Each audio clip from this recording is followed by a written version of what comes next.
Starts, everybody thinks I'm a vampire and they think I don't sleep. I actually do sleep. I just go to bed really early.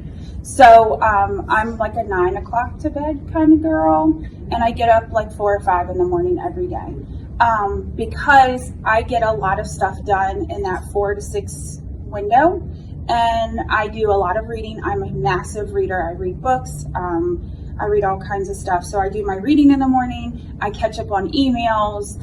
I do mom stuff like, what do I have today for the kids? What's going on? That kind of stuff. It's just a time for me to organize my day.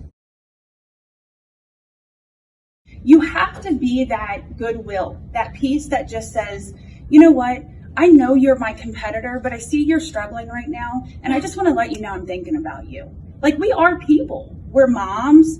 We're wives, we're a lot of things outside of real estate, and we need to bring that personal touch back into our game. We can be gnarly negotiators and still be very human and good friends. It can be $100,000 deal or $1 million deal. You go through the same system, the same process. Everybody gets the same thing. There is nothing different.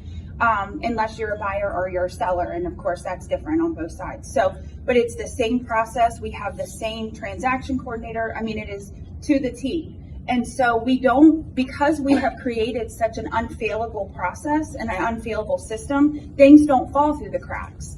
So it's creating systems, because honestly, we aren't rocket scientists, guys. Just forewarning you, just letting you know. I know you're sad now that you're not a rocket scientist, but you're not. It's all systems, and it's creating those systems and following the same system every step of the way. Get off Facebook. I'm gonna be real with you. Get off Facebook. I like seeing you guys' posts though.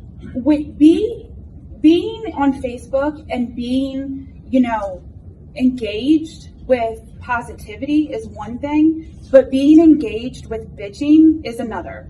You have to get off of it and stop. Because we do work odd hours, and I mean, it is kind of weird that you're at home, and then I'm like, oh babe, I gotta go. I gotta show this house. It's 8 o'clock at night. And he's like, on a Friday night? Yeah. You know what I mean? But if you've had lunch and you've invested time with them, they're like, all right, cool, yeah, that's cool. I'm good. I understand. So really making sure you take time to invest in your marriage and make them a priority and let them know they're an appointment too is really important. So we do a lot of client events. That's our big thing. Our big thing is we do food trucks, we do giveaways, we do this month we're doing, what are we doing, Susan? October? The boutique. We're doing the boutique. So what we did is we asked for, because I have a heart for women, I asked for 3 women to be nominated that either did something amazing during COVID or just kicking ass at something. And they nominated them. We've gotten tons of nominations. And then I'm giving them, there's a new boutique in Hickory, and I'm giving them a shopping spree, and we're having a coffee truck, and we're announcing who's going to win. And so all of my clients are able to nominate whoever. They don't have to be my clients to be nominated. So we're doing that. We're doing glass fusion classes, because all of a sudden I love stained glass, which is weird, but it's really fun. And so we're doing that for our clients. We're doing wine tastings. We just do out of the box things, because that's when your clients are like, so my realtor invited me to her house for dinner, and they're like, and they get nervous, but they come into my world. And I'm not inviting every one of them, but the ones that I think we can do life together, I'm like, come over and let's have dinner. And it's really funny, because we did this thing called Front Porch Fridays every first Friday of the month at my house. And it was all of the clients that closed that month. They would all come, and we would do food trucks, and we would have just front porch. They literally were in my front yard. It was the most redneck event. I mean, seriously, I do live in Suffolk. The first thing I would tell a seasoned agent that I only know this from being a lender, save your money. Like, start to save and get a nest egg so that you are not transactional, so that you're not like, I got to close this deal to be able to pay my bills. that ends up being more stress and burning you out way faster. The other thing I would say is frame your language with positivity. That will define your day. So even the way you talk to yourself, just frame it with positivity. So if you're having a difficult transaction that's burning you out, that transaction is crazy, then maybe going into the conversation with a more positive outlook, even though it's hard. I just had a client, and Susan can attest to this, he called me 50 times a day. And when I say he was a worrier, he would worry if it's going to rain the day they do the septic tank inspection, and how are they going to be able to get out there? Okay, then we're done past that. Now we're going to worry about the well. I mean, it was just constant worry. He was. So just being able to frame the conversation with positivity and just saying, okay, let's talk this out. What's got you so worried? What is the root of your worry? Well, I want to move to Florida, and if I don't do it this day, okay, perfect, got it.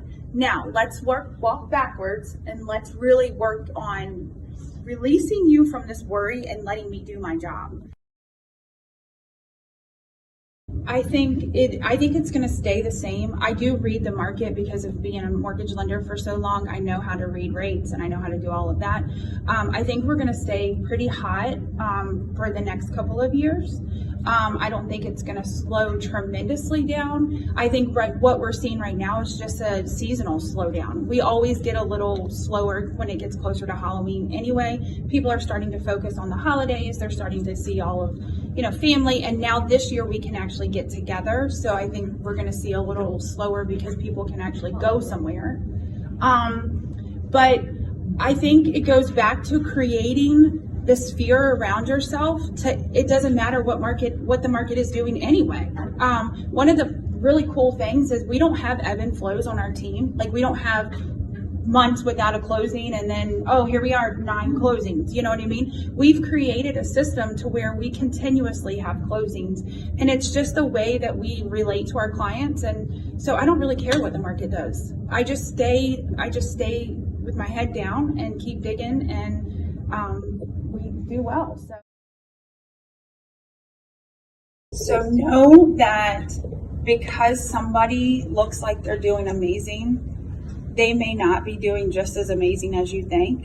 And know that there is a huge piece, more than production, it's quality over quantity. And never lose your quality for quantity. You always put people over profit, always. And then if you do that, you'll be successful.